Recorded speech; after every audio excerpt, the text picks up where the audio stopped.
Howdy, my friends. Welcome into this week's episode of Forte Catholic. I'm Taylor Schroll, your host, and today I'm joined by a very special guest, Mr. Jeremy Rodriguez, Catholic musician, campus minister, youth minister.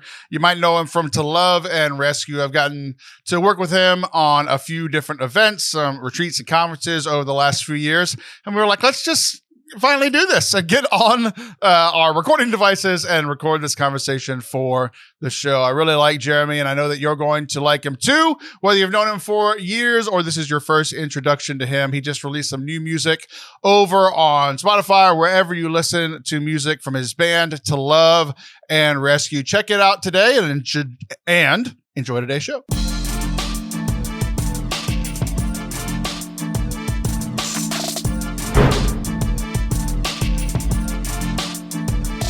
And welcome to Forte Catholic. I am Taylor Schroll. Today I'm joined by a very special guest who, this was supposed to be a very special live from location recording, but no, we had to wait until his new single dropped, I guess. So welcome to the show, Jeremy Rodriguez. Nice to see you. Thanks, Taylor. Thank you. It's good to be on finally after 5 years of begging you. But nevertheless, it's been good. 7.5, Jeremy. Okay. So yeah, man. No, I appreciate you having me, man, and thanks for doing this, man. So we have worked together quite a bit, primarily at Eagle's Wings Retreat Center, where most recently, just a few months ago, we led a confirmation retreat together. It was a bunch of parishes from across the diocese came together at Eagle's Wings, and our friend and co-host Chris Bartlett and you typically run them, and when you can't do them, he calls me to be the fill-in. So I think I'm usually the third call. So we got the first call on today as a guest. It's nice to have you. Yeah, man. Yeah, that's right. So yeah, when I'm not there, you do the music portion of that retreat, and when he's not there, you do the catechetical MCing piece. So I'm the only one that can do both, so I think I'm the most talented and somehow third on the call sheet. I don't understand. That's exactly right. But you are by far a way better musician than me, and that's typically how we've worked together. Is that I've been like either the speaker for these confirmation retreats, or where we actually, I think we either met at a Godstock or we met at a junior high diocesan rally. That was right around the same time. Yeah, there was a middle school rally I think we met at, but I want to say Godstock was probably the first. Yeah. So one of those. It's a coin flip, but nevertheless, we met, and it's been awesome. Yeah, it's good. You're a very, very talented musician. The joke anytime that we work together is that you look the age I am, and I look the age that you are. Because you're quite a deal older than me, and yet like we go and do a retreat and everybody thinks that I'm 47 and everybody thinks you're 30, which is way wrong for both of us. But you're a very good looking fellow. So if you're listening on just on the podcast, hop on over to YouTube or at least look at our clips and see how beautiful this man is. Yeah. Okay. Let's move on to the next topic. All right. The next topic is all the texts that your wife sent me about how good you look. So we're going to start with the one from 7.5 years ago. You are crazy. Man. You're crazy. I love you. So we've worked together, and one of the things that we talk about when we work together is something I think I've talked a little bit about before, but I've never talked about it with the enemy. So you and I are friends, except for the fact that you coach and you're the campus minister and youth minister. Yeah. In a little town in Texas that people might know about, not necessarily for the reason that you work there, but where do you work, and why would people in the north actually know where you work? Yeah, man. So I work at St. Paul High School and St. Cyril Methodius Catholic Church, which is in Shiner. So, you know of Shiner Bock beer. A lot of you do, especially if you're Catholic. And we have the brewery. This is where they make that beer. And so we have just as many faithful parishioners at the church as we do at the brewery. So it's it's pretty cool. So, but yeah, that's where I'm at. That's where I reside. That's where I'm raising my family. And we moved here about 7.5 years ago. And you're right. We are rivals in the sense of private 2A TAPS schools. So high schools. So yeah, it's been fun. So even before you worked there, and before I knew that you worked there, so there's two separate timelines. You started working there a while ago. I didn't know that you worked there specifically until a few years in, but right. I have been coaching at St. Joseph's here in Bryan, and our primary rival for the last 10 years, the most consistent rival. You know, these things Yeah, kind the of most wax and consistent wane. for sure. Yeah, But Shiner St. Paul is the most successful athletic program in TAPS 2A historically, and has it's not even close to the amount of championships. You know, when I first started coaching here at St. Joseph's, we had never won a district championship, nevertheless, a regional championship or state championship. We it wasn't even like a goal at the beginning of the year. You know, like every team's like, we're, you know, even like Dallas Cowboys fans, like, we're going to win the Super Bowl this year. And that's just literally never true, you know? Exactly. But like, you have that belief. We didn't even know that was like an option. Like, we were so far from it. We were like, oh, I didn't even know that we could win. We were like, man, if we get one kid to medal, like that'd be awesome. You know, awesome, like but we started getting good rather quickly, and then we started getting second place to Shiner and second place to Shiner and second place to Shiner and everything. And then 4 years in, we finally won. We finally won the regional championship. That's right. We despise Shiner St. Paul. We just hate everything about Shiner St. Paul, and to the fact that during the track season, I don't drink Shiner beer. So I'll drink it in August, but from late February until the first weekend in May, I don't drink it. You and I did a retreat the week before track started. So you and I at the retreat did share the Shiner Bock. And you made sure that I knew that. Yeah, absolutely. You made sure that I knew that. 1 week later, and I would not be partaking. I would be. I would watch you drink this. So that's right. it is this weird thing of like when it comes to sports, especially the people that I despise the most in this state are people who I walk around constantly saying things like, I hate St. Paul. I hate Sacred Heart. And people that don't understand the sports things are like, I thought you were like a Catholic speaker and podcaster. Know, why do you hate St. Paul and Jesus' Sacred Heart? I'm like, no, you don't understand. It's different. But it does feel strange. So like, it's weird when it comes to like rivalries among other Catholics, because it's like, I like you, but I hate everything that where you work stands for. That's right.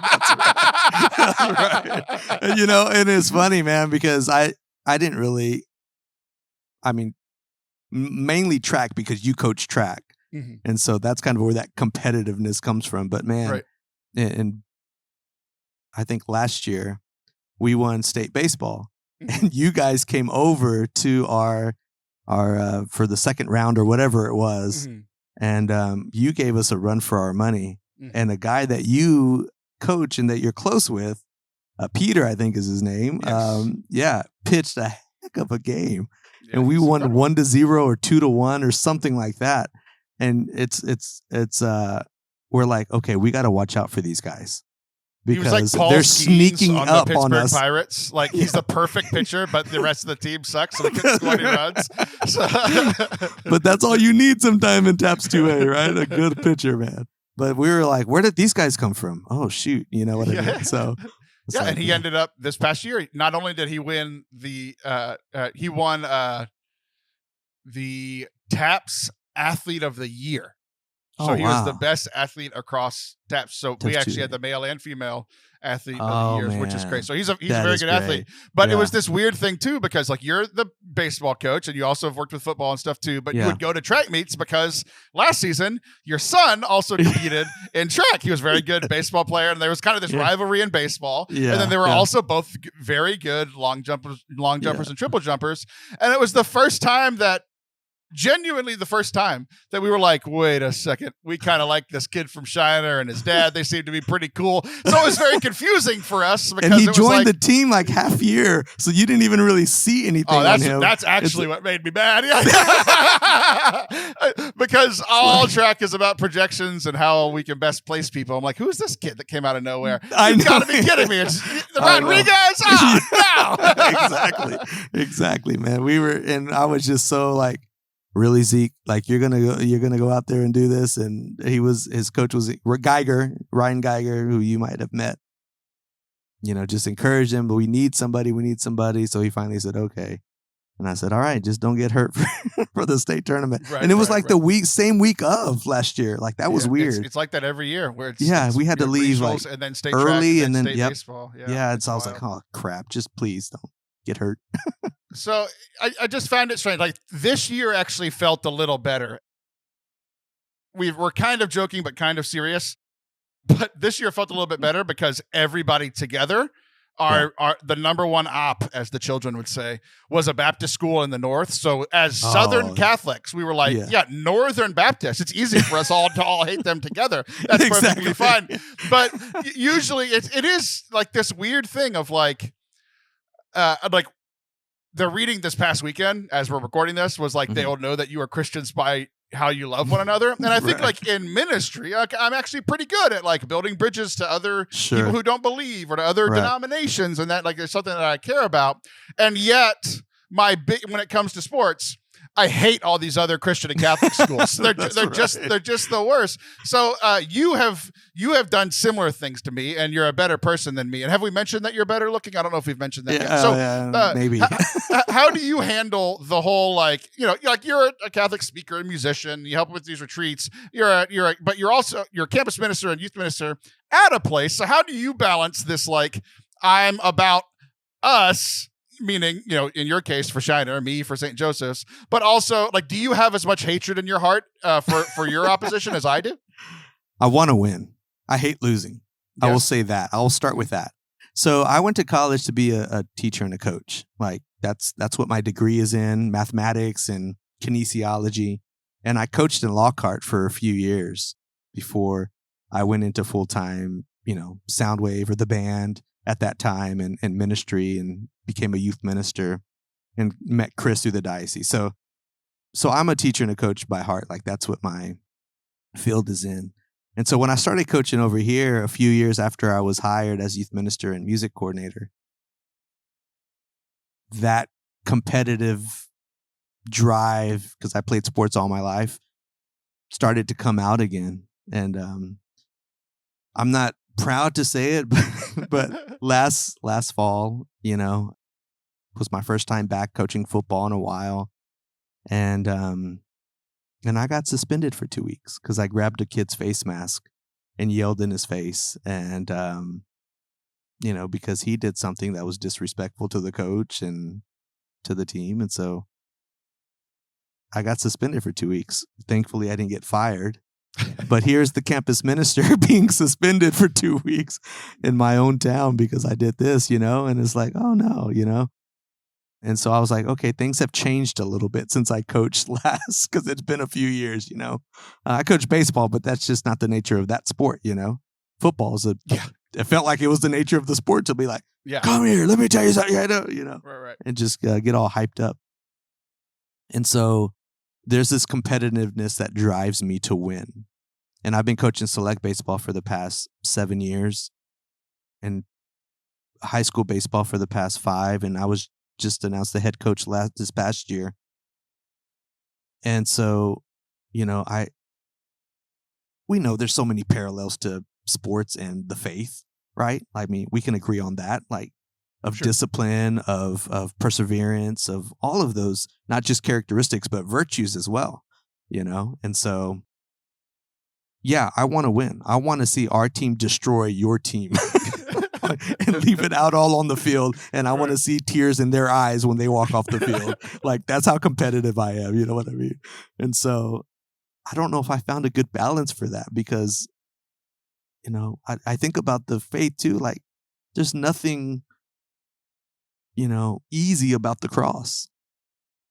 I mean, if Jesus says, deny yourself, carry your cross and follow me, then there's nothing easy about that, right? It's going to require suffering. It's going to require perseverance. It's going to require struggle. It's going to require showing up when you don't want to show up, And so, but I think the delineation between the two, I think I've balanced well as far as I know not to make a kid in youth ministry, youth night do push-ups because he didn't hear my announcements to be quiet or whatever. You know what I mean? I've definitely made a kid run a lap at youth night. 100%. That's awesome. 100%. Like, run a lap around the building. Come back when you're done. Yeah. Was it one of your athletes? No, absolutely. Oh, okay. Because I probably would have made one of my athletes do it. No, I run them enough Monday through Friday. They need to rest on the weekends. That's right. That's So right. I love that I came to you for advice, and instead I actually am not holier than you. We're the same, but then it actually makes me feel better. I didn't get an answer on how to be better, but it is soothing nonetheless. So. That's right. That's right. I'm not better than funny. anybody, brother. That's very, very funny. I too have gotten in trouble for coaching the way that I was coached, and it worked for me. But apparently, kids are getting softer. Is that? Did I say that out loud? You did, and I would agree. Wait. I would like to recant my statement. I would never ever say that the kids are softer. Kids' parents are softer than they used there to be. You go. Which in turn makes the kids softer, right? Yeah. It's like, the kids have never gotten me in trouble. Only the stupid parents. Yes. I think we can both agree on that. So yeah, absolutely. So since you and I have nothing positive to say about how to grow in holiness and sport, I brought in the big guns, and by the big guns, I mean our new pope. You've heard of this, right? This isn't breaking news that we have a new pope. Okay. Oh my goodness. Pope Leo. This is sent to me by a friend, Chris Donato. Do you know Chris Donato from Adore Ministries in Houston? That name sounds familiar. I used to know the old staff of Adore, but I'm not familiar with these new guys. So. When Annie Hickman was still there, so he's a new up and comer that's been there for 9 years. So okay.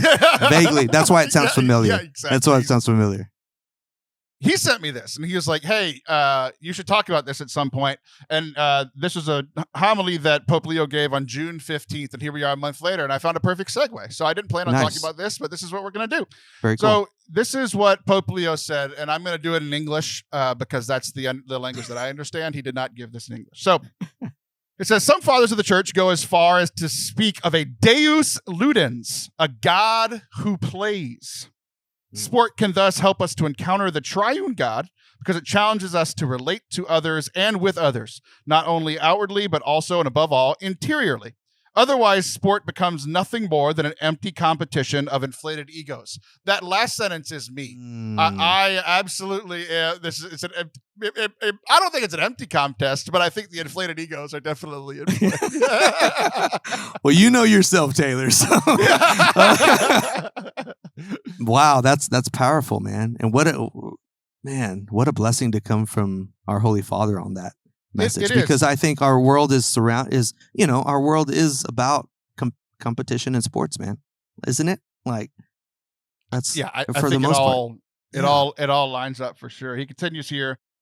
In a society marked by solitude, where radical individualism has shifted the emphasis from us to me, resulting in a deficit of real concern for others, sport, especially team sports, teaches us the value of cooperating, working together, and sharing. And this has been really interesting for me because I don't coach what is listed by TAPS as a team sport, but we absolutely treat it like it's a team sport. I coach track and field, which is an individual sport. Yeah. And Peter, who we brought up earlier, might be the most individualistic that I've ever treated a person on the team, just because he was so good and the team was down this past year. So it really was pretty individualistic for him.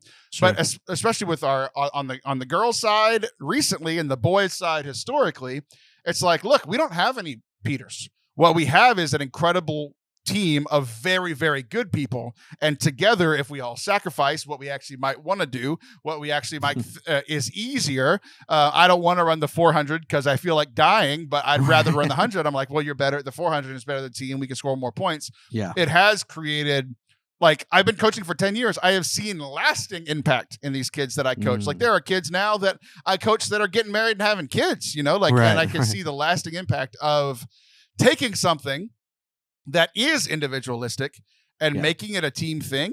Because in my life, I know my go-to is to make everything about me and individualistic and what I think, and taking something like that, like what church does for me, and being like, actually, no, it's about God, and it's about your family, and it's about other people, and it's about the community, less about you. It's like I think that's why me and Track still have this relationship, because it's pretty similar to the relationship that I have with God and the things He wants me to do.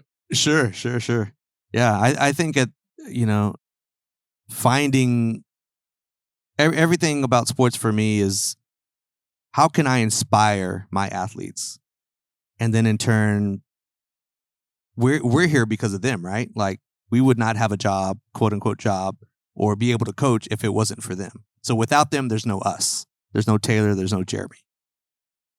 And I think I always try to keep that on my forefront of when I'm coaching, when I'm critiquing, when I'm yelling because they're not doing what I'm asking, or I've told them 50 times and they're still not making, and I like, get out of my face type of thing. I'm hoping that they, that they're being inspired to learn to do the right thing, right? So that they can not only think of themselves, but the team. And I think that's pretty cool that you have found that way of how to make an individual sport into a team sport. Because, it's kind of both, isn't it? Like you have to, your school is having a trophy of a track state championship, but yet it's all individual. So individual events. And so it's weird. It's fun. It is. But that's neat that you said, well, this is how I've, my relationship with God this way. And this is what he's teaching me through that. You know what I mean? And I think that happens in every aspect of our lives. I don't know if that's always the case though, when I know what I want to do, but it's like, I'm not doing that probably, just like the example I gave you of being suspended for 2 weeks. I really shamed that kid. I really hurt him. I really hurt his family and blah, blah, blah, and I could justify everything in my life to be like, I was right. That's what I do. And I do that. And I do that though. It's like, gosh, dang it, And then it's just those moments of what happened with the floods and stuff that almost have to bring me back to reality and the truth, really, because I do get so inflated with my music, with what I do. What I do is providing some sort of inspiration. And again, it's pointing back to me, so I got to be careful about that too. And then events like this, it's like, then you start thinking of your own kids. It's like, crap, man, like what I'm doing is not really that important, but it is, you know what I mean? I try to deflect an image to myself and really think of, I guess St. Thomas Aquinas, right? What is love? To love is to will the good don't of... hurt me. I don't think that was St. Thomas Aquinas. What is love? That's right. That's right. I think that was him. I don't know. Maybe. No, I'm kidding. To love is to will the good of others other. Right? And I'm like, okay, there's no really... I want you to remember that the next time you're desiring a teenager not from your school that you want them to cry. I want you to remember that quote. We're still competing. Yeah. I didn't say I was perfect at it. Yeah. I might forget during that time, just like you might drink a beer during track season. Yeah, a Zickenbach, which is that's right, not Shiner. Yeah, exactly. In relating some of our sports stuff to God, you mentioned yelling at kids because they've heard something 50 times and they haven't done it yet. So what's something that God has told you to do 50 times that you don't listen? Man, like really just sit and pray the rosary. I didn't think you were going to answer. Good for you. Yeah. That was a joke question. I will wear I'm pulling my heart off and putting it on my sleeve for you because I want Forte Catholic to go viral after this podcast. Like a disease. So, yeah, exactly. So yeah, man, that's like to be more of Mary than Martha. Mary chose the better part. And I think as men, we're doers, right? Aren't we? Like, we're doers. Like, we're going to go get stuff more done. Yeah. Now, that brought to you by our final sponsor. That's right. Under Armour. I don't think that's Under Armour. Oh man. So, man. That's good, man. That's good stuff. He continues here. He says, second, there's a couple more here. Second, in an increasingly digital society where technology brings distant people closer together, yet often creates distances between those who are physically close. I think that's really interesting. Brings us closer together, but the person that I'm sitting to, I'm actually far away from. Right. Sport proves as a valuable and concrete means of bringing individuals together, providing a healthy sense of the body of space, effort, and real time. It counters the temptation to escape into virtual worlds, and it helps to preserve a healthy contact with natural and real life where genuine love is experienced. And then he concludes here, let us ask Mary to, because you mentioned Mary, let us ask Mary to accompany our effort and enthusiasm and to guide it always toward the greatest victory of all, the prize of eternal life on that playing field where games will never end and our joy will be complete. I'm like, dude, that's it. That's it. Like that's what I want. Like, cause like I'm the same way. I want to win and I'm seeking it. Here we are in the middle of July and I don't have state until early May. We're 10 months away. And all I can think about is I want to win. I want to bring that trophy back home. It's what I want, but it's like, I think there is this deeper longing of like, I want to be holy, but I don't want to work for my holiness as hard as I want to work for the state championship. And I think that's something that I have to wrestle with. Yeah. I agree. Like, I mean, bottom line, we're all called to sanctification. But that road, man, is difficult with everything that we do. Like for me, even music, even songwriting. Like we're going into the studio later today and going to start recording a new song. And it's like, that's all I'm thinking about is the song. Is this going to be the one? You know, how are the lyrics going? You know, how are we going to arrange it? Because we're going to produce it on our own this time instead of spending thousands of dollars going to Nashville or whatever, money I don't have.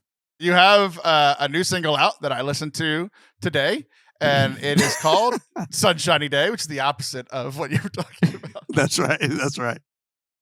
Now, again, the songs are always written way sooner than they get released. Don't you know that? For the most part, so. Oh no, I thought the Beatles just wrote something the day that they released it. That's how I. Well, that's pretty close actually. Like they didn't have much time. Right. So you have this new single, and which is the reason that I wanted to record with you live from Eagles Wings Retreat Center, but Dude, you had stoked. to wait till the new single came out. So the new single is out now. I just listened to it on my Spotify, so I have contributed at least 1/100th of a penny towards your cause. Exactly so, right. You ain't wrong in that, bro.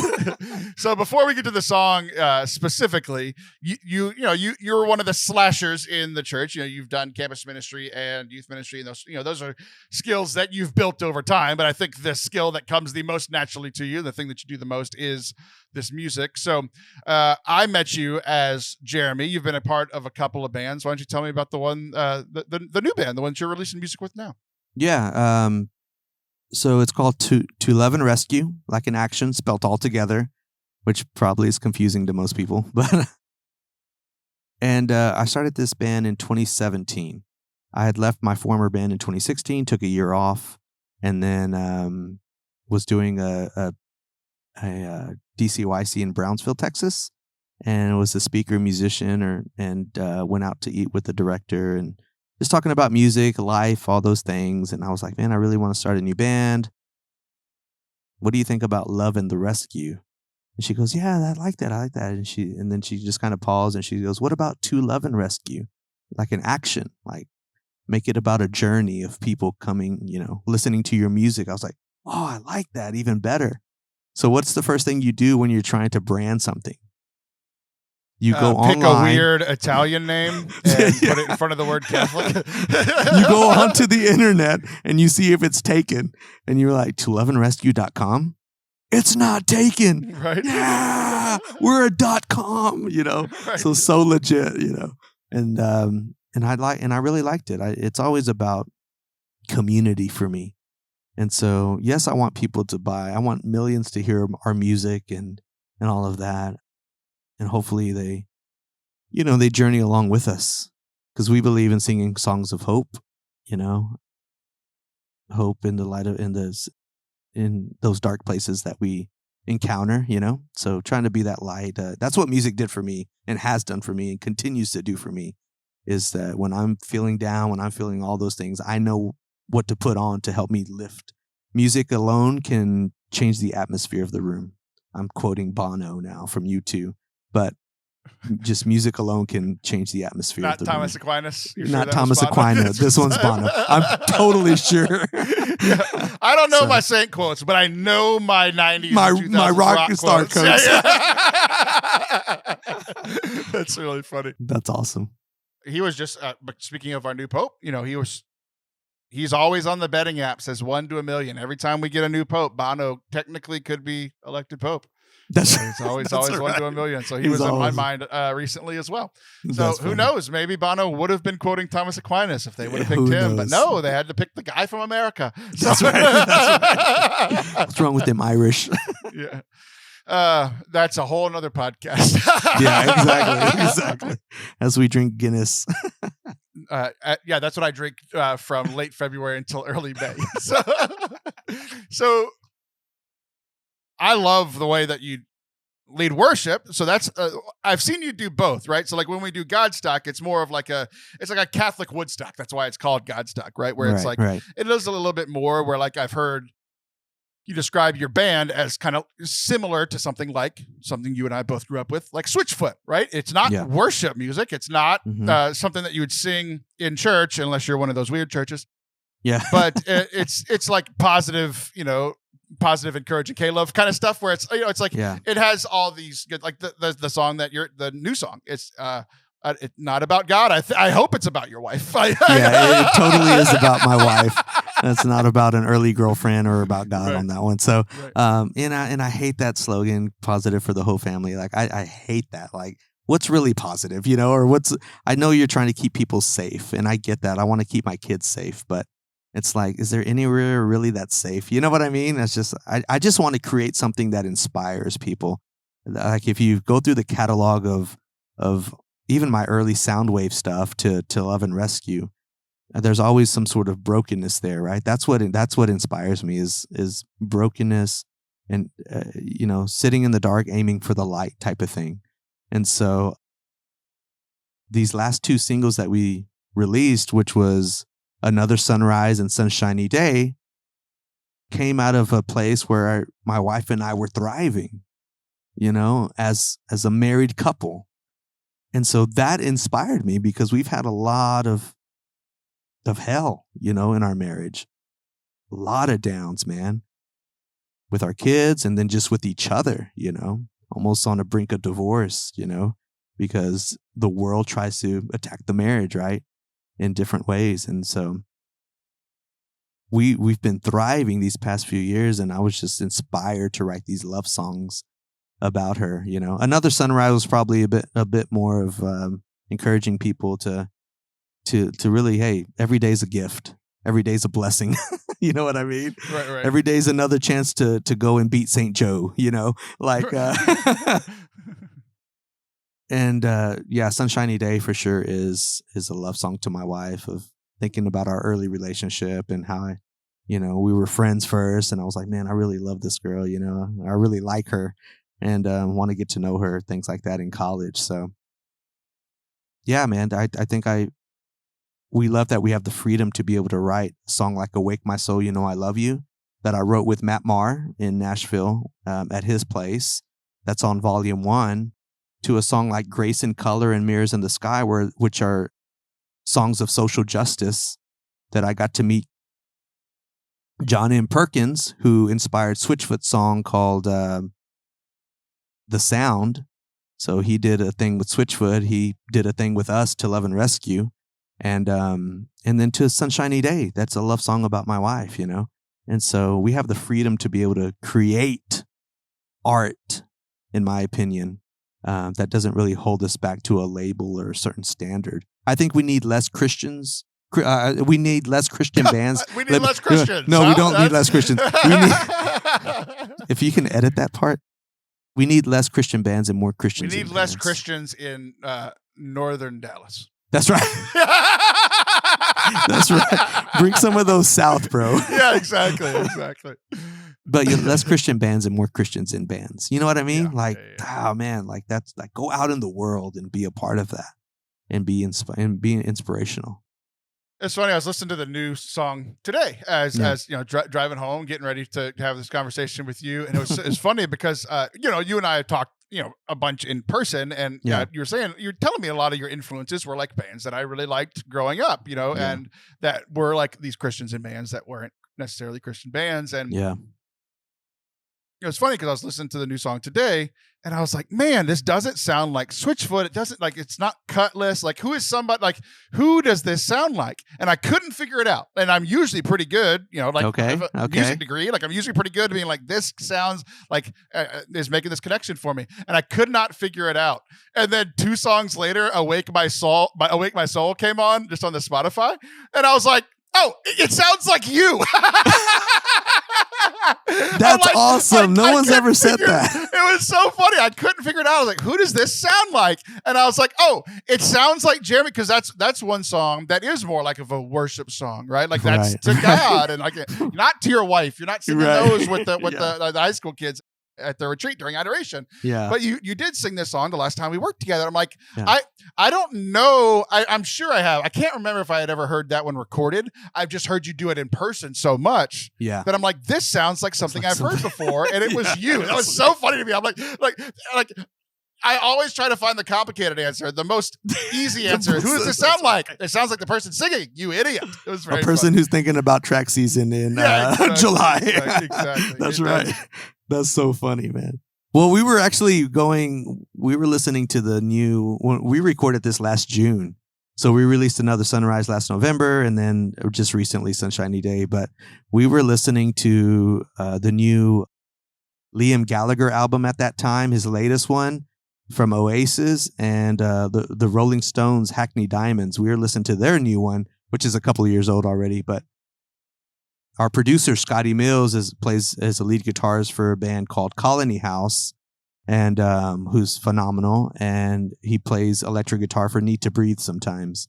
And so, and tours with them. So he was our producer on these two singles. And he was like, man, I really hear this type of rock, and things like that. And I was like, oh yeah, let's do that. Let's do that. So it was cool, man. It was a cool, the way it came together was neat. So it was cool to hear you sing,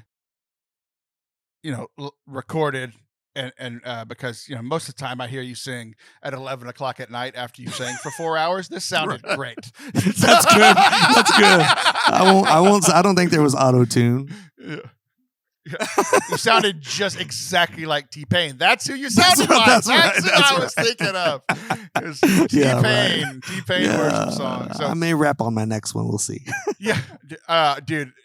I don't think I've ever said this publicly. I performed it publicly, and I hope nobody ever talked about it. But there was this song where it was a worship song. I wish I could remember the name of it. I'll try to think of it. But it was a worship song that, like not like a positive, encouraging K-Love song, but like an actual like worship song that had, I think it was Lecrae, some Christian rapper that rapped on it, and I was the lead singer, and there was no other rapper in the house, so I did it, and we did that one time.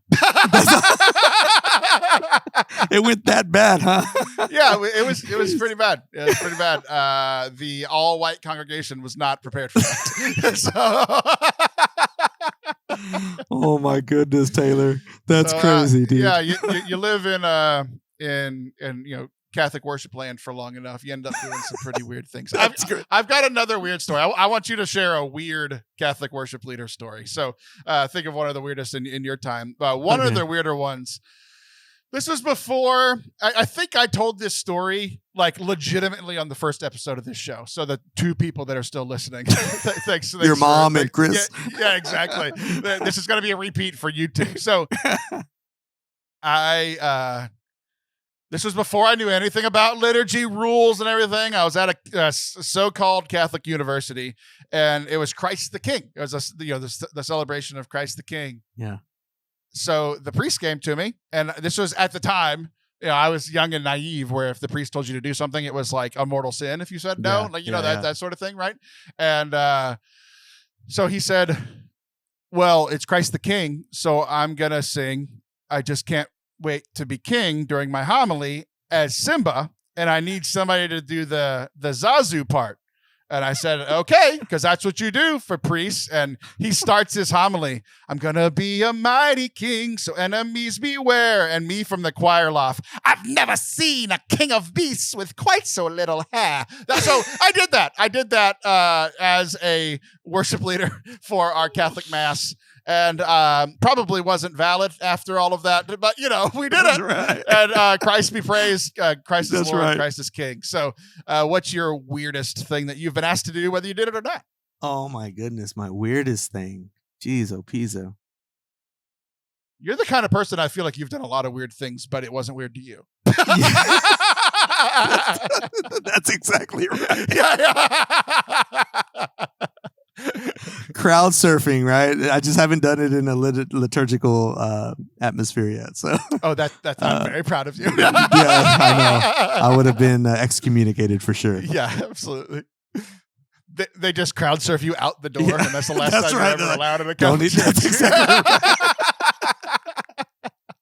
Nothing That's you're so ashamed funny, of.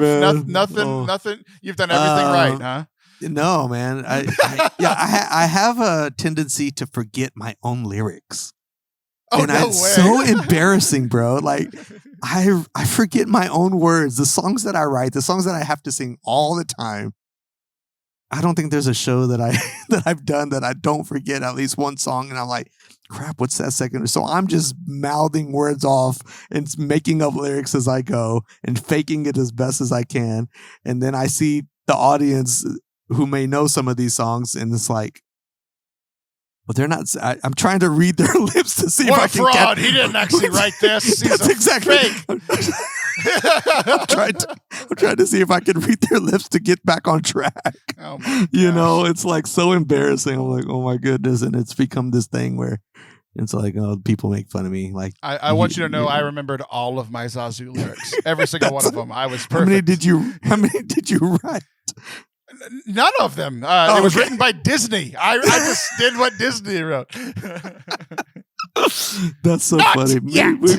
And I think what's happened is that we've become so like, I have the lyrics right here, Mhm. you know, and it's so easy at retreats and things like that to just like have this as a crutch. And then when you do a show, like when the band's playing, it looked stupid carrying your phone up there on the stand and trying to sing these songs. I'm like, oh, That's my why goodness. I don't do shows because I'm just a lazy musician and I want to stare at my iPad the entire time and not put on a show. So I'm like, everybody close your eyes. You shouldn't be looking at me. That's right. I can be a crappy musician as long as it's in the worst scenario. That doesn't bother anybody. This is Where's a the choir moment. loft? I want to be able to pick my nose and sing and nobody will know better. Oh my goodness. That's Dude, very funny. That's awesome. So yeah, so a friend of mine is a musician, once wrote a song about his wife, and his wife's name is Natalia, which is a hard name to rhyme with. yeah. So he wrote the song about a woman named Caroline, and she was very confused because Caroline is a lot easier to rhyme with, like, you know, baby you're mine or those types of things. Yeah. Natalia is just a little bit more difficult. So Sure. I'm glad you wrote this one about your actual wife and you didn't choose some other woman's name. So, but getting back to the inspiring thing, because it's one of those things, like, it's funny because you've been open and honest with me. I just didn't realize you did it so publicly. So like you have shared with me. So, you know, like one of the things that I appreciated with you at the retreat is typically when I work with Chris. Chris is one of my longest friends, and he's one of the few people in the world that I share literally everything about. Like, the dude knows everything I've ever done wrong, right? Except the things I've done behind his back towards him. I would never do those. So, but he knows. We have the same friend. I agree. We have the same friend. He knows a lot about me, and I'm like, man, Chris is good about pulling stuff out of us. Yeah, he really You know is. what I mean? So I've just had that experience. Like, we stay in a nice guest house whenever we go there, and you and I found ourselves in that scenario, and we had met and we had talked, like, but it's like talking during an event is different than talking with a Shiner beer in your hand, because it's definitely February 18th and not February 29th. And you're sitting there and talking, and like you had shared some of the stuff that like some of the struggles that y'all had earlier in your marriage and these sorts of things. So it's like even just, I think that, like, I don't think the song would be as inspiring if I didn't know that. You know what I mean? Like, it's inspiring to hear you sing like flowerly about your wife, knowing that there was a couple of thorns on the way to get to the flower bud and those sorts of things. So yeah, it made me happy while I was driving in my car today. There you go. And hopefully people can relate, like that's what you always want. You wanted them to take it. Not everybody knows that story. So it's like, well, I hope that it's catchy enough where people, somehow get inspired by this, or they're in a relationship and it's new or whatever, so. Yeah. Yeah. So, what's the best way for people to like? I listened on Spotify. What's the best way for people to listen to this song or any of To Love and Rescue's music to support y'all? What are y'all doing? Yeah, we're on all the streaming platforms. So Apple Music, Spotify, YouTube, Pandora, wherever you stream music, you'll find our band. LimeWire. Yeah. So To Love and Rescue is the band name. Spell it all together, just like an action. And you can go to toLoveandRescue.com, and we've got our dates up there of when we're playing. We've got links to the music, so you can get to Apple or Spotify and a store with merchandise and things like that. So that's probably the best way, And then on all our socials, whether you've got Instagram, Facebook, TikTok, Snapchat, all those things, we're on just at To Love and Rescue, and you'll find us. Just spell it all together. And if you want a great worship leader and speaker to come out to your parish for your next event, go to fortecatholic.com/booking instead. No, I'm just kidding. If you get me, you get only one thing. One. If you get you get Taylor, it's 2 for 1. So no, you can do both. Get you a girl that can do both, and that's right. Right. You can do both, and you have girls' hair, so you get you a girl that can do both. I was laughing yesterday. It was very funny. I've talked on here a bunch. I lead this foundations course for our parish. It's like a Catholicism 101 in 10-week course. And we were in week 8. And typically for this talk, I bring a guest speaker. And it's hard for me to give up anything to guest speakers because I'm good at this stuff. And I don't like giving something that I can do well to somebody that's going to do a crappy job. It just doesn't make any sense to me. Right. But I like, people do get tired of hearing from me. So I want to bring in other faces. So the person that I brought in last night was very funny. She was talking about like the gifts of the Holy Spirit, how certain people are gifted in certain ways. And she's like, if you've ever, she didn't say it immediately, but she was like, who in here has heard somebody do beautiful music? Who in here has heard somebody give a great talk? Who in here has seen somebody really serve the Lord well? Who in here is like, and she was kind of going on this litany of stuff. Yeah. And nobody raised their hand when they said, who in here has heard a great talk? And I went up at the end of this. I was like, thanks to her. Let's give her a hand. Also, I'm mad at all of you because none of you raised your hands when you said, have you ever heard a good speaker? And do you think the Lord is working through them? And none of you raised your hands. And I've been speaking to you for the last 7 weeks. So, that's right. I guess this is all a waste. Everyone should go home now. That's right. Hence your 2 fans. Yeah, absolutely. I'm just kidding. My mom and Chris. And Martin. Chris. So, yeah, people can go check out the song. I would recommend obviously the new songs, but also the Awake My Soul is a personal favorite of mine, just because of it's the connection of like I've heard you play it multiple times, and you remember the lyrics every time I heard you do it. So that's right. That's very impressive. But yeah, it's very. So it's funny because I've made one mistake 2 different times in my life, or very similar mistakes. How I got my start in podcasting is I worked at the Catholic radio station in San Antonio, and one of my jobs was to edit together like these 30-second promos. So find some music that matches what was going on, and either I'm editing somebody else speaking, or by the end of my time there, I was doing the voiceover for these commercials, and editing it down. And there was a new movie coming out, and I know now, and I know till the end of my days, that it is called There Be Dragons. But that's not modern English. That's very old English, or like, as I like to call it, piratey English. There be dragons, Yeah. So I thought it was There Will Be Dragons. So I put out to thousands of people promoting this movie that doesn't exist, and I got a call in the middle of the night from the director. You suck, you messed up. You need to fix it. So I had to drive up to the station like super late at night, pull the commercial from rotation, edit out the one word that I made wrong, and then put it right back out or whatever. And so I've thought for years that your band was called To Love and To Rescue, but I once again, just adding one word, it changes everything. It changes everything. It reminded me of one of my first very big professional mistakes. So yeah, I'm glad. My problem is adding words. Your problem is subtracting words. Is remembering words. That's right. That's exactly right. Yeah. Oh my goodness. Well, good, this man. Is very fun. I love you. I love your music. Hate where you work. I love you too, man. And I think that's where we're going to end this. I think so. So, would you like me to play a little bit of it for you? I would love that. That would be awesome. a nice little treat to close us out.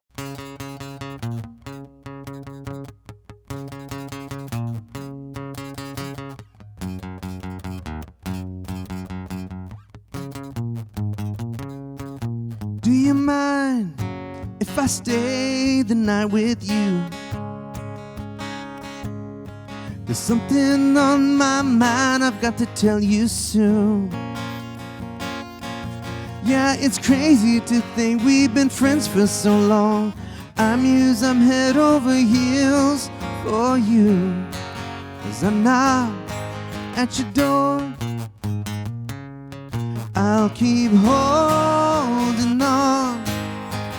When it storms and it rains, oh, how you are my sunshiny day. I'll keep holding on. When my life's disarray, oh, how you are my sunshiny day.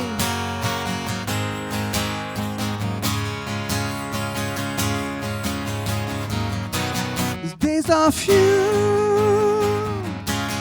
I can live without you. Could I be your sunshiny day?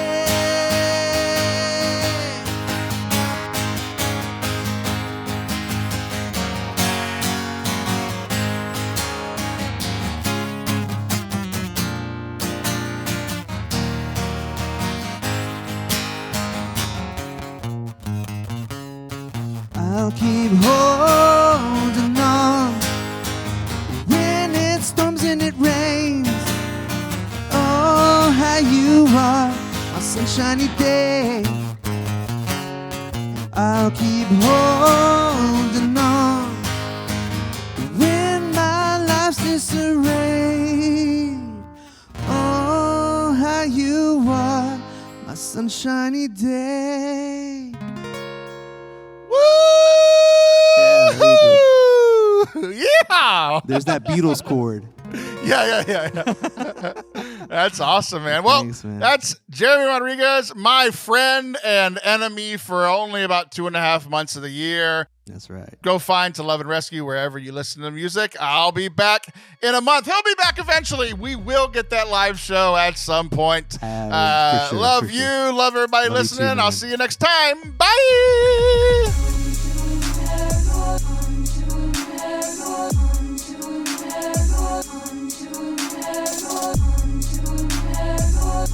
Thank you so much for being with us today, whether you're watching over on YouTube or listening wherever podcasts are provided. We really do appreciate you spending your time with us. If you want to spend some more time with us in the future, make sure you hit subscribe wherever you are watching or listening. We also have tons of videos over at youtube.com/Forte Catholic that are not available on your podcast feed, so go check it out today. It's the summer. You don't have anything better to do. Go check out our YouTube channel. Love you guys. See you soon. Bye.